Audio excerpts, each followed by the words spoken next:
नमस्कार दोस्तों, वाईएस के सपोर्ट यूट्यूब चैनल में आप सभी का एक बार फिर से स्वागत है। आज के इस ट्रेनिंग सेशन में एसएनए से रिलेटेड मैं आपको कुछ अपडेशन बताने जा रहा हूं। एसएनए लेवल पर जो आईए को कंपोनेंट और सब कंपोनेंट वाइज लिमिट एलोकेशन की जाती है, एसएनए द्वारा आईए को और आईए द्वारा अपने चाइल्ड आईए को, वो कंपोनेंट और सब कंपोनेंट जो है किस तरीके से उनका लिमिट एलोकेशन होगा। अगर कोई कंपोनेंट नहीं मैप किया हुआ है तो उसको मैप कैसे किया जाएगा,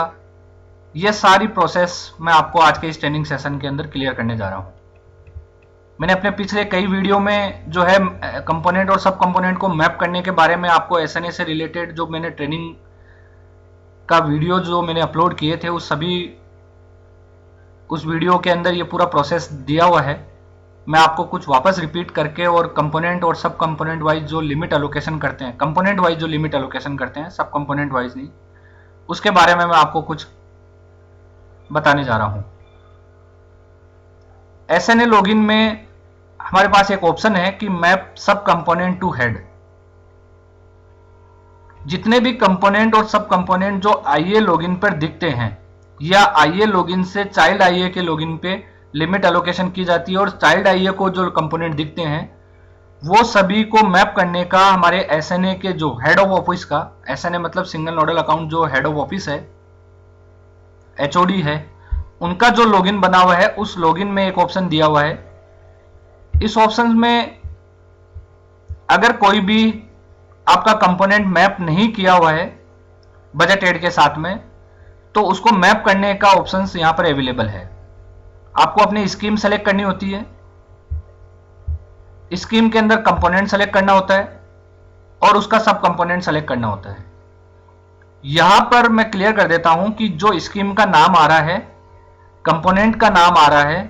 और जो सब कंपोनेंट का नाम आ रहा है, ये तीनों ऑप्शंस हमारे पीएफएमएस से जो है फैच होके अपने आप आते हैं।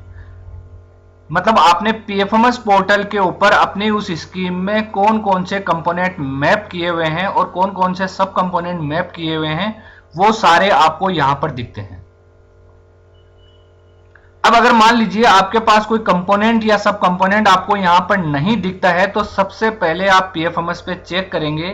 कि आपने उस स्कीम में कौन कौन से कंपोनेंट मैप किए हुए हैं और उन कंपोनेंट में कौन कौन से सब कंपोनेंट मैप कर रखे हैं।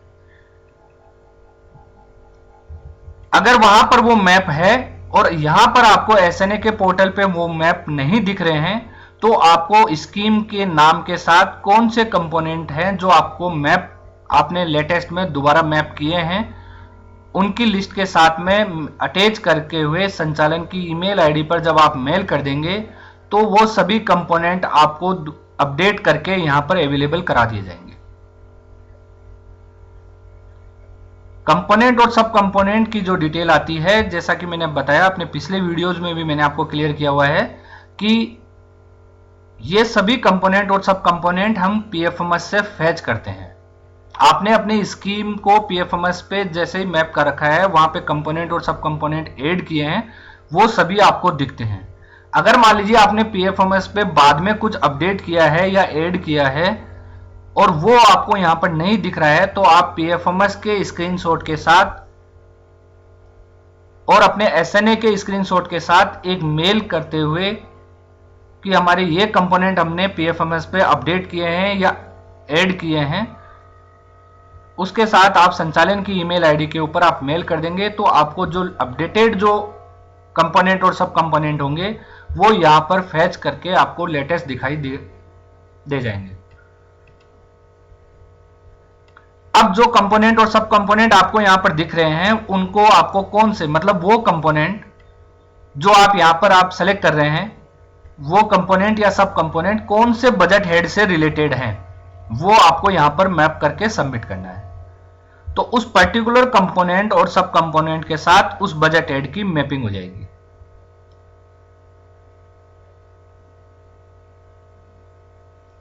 अब उसके बाद में जब आप अपने लॉगिन पे जाएंगे, एसएनए अगर आपने आईए लॉगिन को दे रहा है, तो यहाँ पर SNA agency component limit allocation के नाम से आ जाएगा। और अगर मान लीजिए SNA ने IA को लिमिट एलोकेट कर दी, अब IA जो है अपने चाइल्ड IA को लिमिट एलोकेट कर रहे हैं, तो यहाँ पर agency child component limit allocation के नाम से आपको एक अलग ऑप्शन मिलेगा अपने IA के लॉगिन में। वहां से आप अपने जो आपका सब चाइल्ड है उसको आप लिमिट एलोकेट कर सकते हैं। आप इस पे क्लिक करेंगे तो आपको कुछ इस तरीके की स्क्रीन दिखेगी। अगर मैंने SNA से लॉगिन किया हुआ है तो मेरा SNA का नाम आएगा, स्कीम का नाम आएगा, टोटल मेरे पास कितनी लिमिट अवेलेबल है, टोटल उसमें से कितना अमाउंट मेरा ब्लॉक किया हुआ पड़ा है, मतलब मैंने ऑलरेडी अपने IA को पेमेंट के लिए जो है मैंने सेंड कर दिया, लिमिट एलोकेट कर दी, और उन्होंने उसका बिल बना के अभी एक्सपेंडिचर नहीं किया है, ब्लॉक कर रखा है, बिल बना दिया है, पेमेंट नहीं हुआ है। इसका मतलब वो ब्लॉक अमाउंट में आपको यहां पर दिख जाएगा। एक्सपेंडिचर कितना है, मतलब जो बिल बन चुके हैं, पास हो चुके हैं, पेमेंट हो चुके हैं और टीवी नंबर आ चुके हैं, वो एक्सपेंडिचर में काउंट हो जाएंगे। और मेरा रिमेनिंग बैलेंस कितना है वो यहां पर दिख जाएगा। अब मुझे अपनी एजेंसी को लिमिट एलोकेट करने हैं कंपोनेंट वाइज। यहां पर आपको आपकी जितनी भी एजेंसीज है वो सारी एजेंसीज दिखेगी। और अगर मान लीजिए आपने IA के लॉगिन से लॉगिन किया है और अपने सब IA को या चाइल्ड IA को आप अपनी लिमिट एलोकेशन करना चाह रहे हैं आगे ब्लॉक लेवल पर या स्कूल लेवल पर, या तो उस केस में आपको अपने IA का नाम, आपकी स्कीम का नाम, आपका IA लेवल पर कितना लिमिट एलोकेट किया हुआ है SNA द्वारा, आपको उसमें से कितना ब्लॉक हो गया, कितना एक्सपेंडिचर हो गया और कितना बैलेंस है, वो सारा दिखेगा। अगर आपने IA से लॉगिन किया है तो आपको अपने सारे चाइल्ड IA यहां पर दिखेंगे, उनका कोड दिखेगा, उनका बैंक अकाउंट नंबर दिखेगा। यहां पर अब आप जैसे कोई लिमिट एलोकेशन करना चाहते हैं तो आप जिसको भी लिमिट एलोकेट कर रहे हैं उसके सामने आपको एक वैलिड डेट दिखेगी, मतलब आप उनको जो लिमिट एलोकेशन कर रहे हैं उसकी वैलिडेशन डेट क्या रहेगी, कब तक वो वैलिड रहेगा। जिस तारीख को आपने यहां पर वैलिडेशन डेट दिया है वो आपका लिमिट एलोकेशन उसी तारीख तक रहेगा। उस तारीख के बाद में नेक्स्ट डे वो लिमिट आपका जो उसका बैलेंस बचा हुआ होगा वो ऑटोमेटिकली वहां से विड्रॉल हो जाएगा और आपके उस IA लेवल पर, या अगर आप SNA लेवल पर देख रहे हैं तो SNA लेवल पर आपकी लिमिट जो है वो ऑटोमेटिकली अपडेट हो जाएगी। तो यहां पर आप वैलिड टिल जो डेट है वो आप उसको प्रॉपर एक बार चेक करें। उसके बाद में यहां पर आप जो भी अपना रिमार्क देना चाहें आप रिमार्क एंटर करें, फिर ऐड कंपोनेंट पे क्लिक करेंगे। जैसे ही आप ऐड कंपोनेंट पे क्लिक करेंगे आपके जितने भी कंपोनेंट्स होंगे वो सारे कंपोनेंट के नाम और बजट ऐड आपको यहां पर दिख जाएंगे। अब आप उन कंपोनेंट में कितना लिमिट एलोकेशन करना चाहते हैं, उनको कितनी, उस पर्टिकुलर IA को या चाइल्ड IA को कितना लिमिट आप देना चाहते हैं वो आप अमाउंट एंटर करते हुए यहां पर सबमिट कर देंगे। यहां पर आपको ध्यान रखना है कि अगर मान लीजिए मैंने IA के लॉगिन से लॉगिन किया हुआ है और अपने चाइल्ड IA को मैं जो है चाइल्ड IA को लिमिट एलोकेशन कर रहा हूं और लिमिट एलोकेशन में मुझे इस कंपोनेंट में लिमिट एलोकेट करनी है।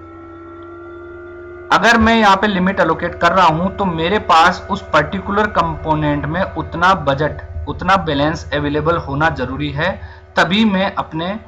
आगे चाइल्ड IA को लिमिट एलोकेट कर पाऊंगा। तो ये आप ध्यान रखें कि अगर SNA से आपको जो लिमिट एलोकेशन की गई है उस पर्टिकुलर कंपोनेंट में आपका आगे जो है कितना बैलेंस अवेलेबल है वो आप चेक करें, उसके अकॉर्डिंग जो है आप अपने आगे चाइल्ड IA को लिमिट एलोकेशन करें। अगर कई बार मान लीजिए आप यहाँ पे कंपोनेंट पे आप एंटर कर रहे हैं, अमाउंट एंटर करते हैं तो यहाँ पर आपका जो सबमिट करने पे एरर आएगा, तो इसका मतलब यह है कि आपके उस पर्टिकुलर कंपोनेंट में उतना बैलेंस अवेलेबल नहीं है। तो वो आप चेक कर लें कि आपको जो कंपोनेंट वाइज लिमिट ऑलरेडी अपने SNA से मिली है उस कंपोनेंट में उतना बैलेंस अवेलेबल है कि नहीं है कि आप अपने चाइल्ड IA को एलोकेट कर सकें। इसको आप एक बार देख लें, उसके बाद ही आप अपने आगे चाइल्ड IA को या सब IA को आप जो है आगे लिमिट एलोकेट कर पाएंगे। तो ये लिमिट एलोकेशन की प्रोसेस है जो मैंने आपको यहाँ पर क्लियर किया है। उससे रिलेटेड कुछ रिपोर्ट्स भी हैं जो आप रिपोर्ट्स के ऑप्शन में, अगर आप आईए लॉगिन में हैं तो आपने आईए लॉगिन में जाके चेक कर सकते हैं, और अगर आप एसएनए पे हैं तो आप एसएनए पे भी चेक कर सकते हैं। कई बार हमारे सामने दिक्कत यह आती है कि यहाँ पर किसी एजेंसी का नाम हमें नहीं दिखता है, या फिर एजेंसी को अपने सब चाइल्ड एजेंसी का नाम यहाँ पर नहीं दिखता है। इसका मतलब यह है कि आपने उस एजेंसी को पर्टिकुलर एक डेट के साथ में ऑलरेडी जो है आपने यहाँ पर उस हेड के अंदर, उस कंपोनेंट के अंदर आपने ऑलरेडी लिमिट एलोकेशन की हुई है, जिसकी डेट अभी जो है एक्सपायर नहीं हुई है। मतलब मान लीजिए जैसे आपने 31 मार्च 2023 तक की लिमिट ऑलरेडी किसी एजेंसी को या चाइल्ड एजेंसी को आपने उस पर्टिकुलर कंपोनेंट में ऑलरेडी दे दिया है, तो अब आप उसको दोबारा अगर आप लिमिट एलोकेट करना चाहें तो वो यहाँ से नहीं कर पाएंगे। उसके लिए आपको देखना पड़ेगा कि जो ऑलरेडी एलोकेशन किया हुआ है उसमें उसको टोटल लिमिट कितनी दी हुई है, उसमें से ब्लॉक अमाउंट कितना है और उसने एक्सपेंडिचर कितना कर लिया। अगर उसके वहां पर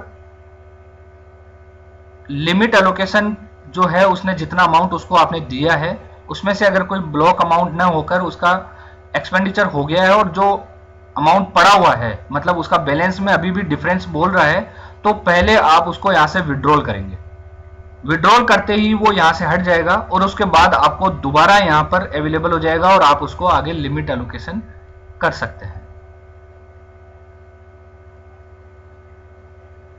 तो ये मैंने कंपोनेंट वाइज जो है आपको लिमिट एलोकेशन का प्रोसेस बताया है। इसमें अगर किसी भी तरीके का कोई अपडेशन होगा या कोई करेक्शन होगा तो वो आपको नेक्स्ट जो भी ट्रेनिंग सेशन होगा उसमें और क्लियर कर दिया जाएगा, या आप अपने एसएनए की ईमेल आईडी के ऊपर भी आप ईमेल करके और संबंधित जो भी इश्यूज हो वो आप हमें स्क्रीनशॉट के साथ डिटेल के साथ आप भेज दें, आपको रिप्लाई कर दिया जाएगा। धन्यवाद।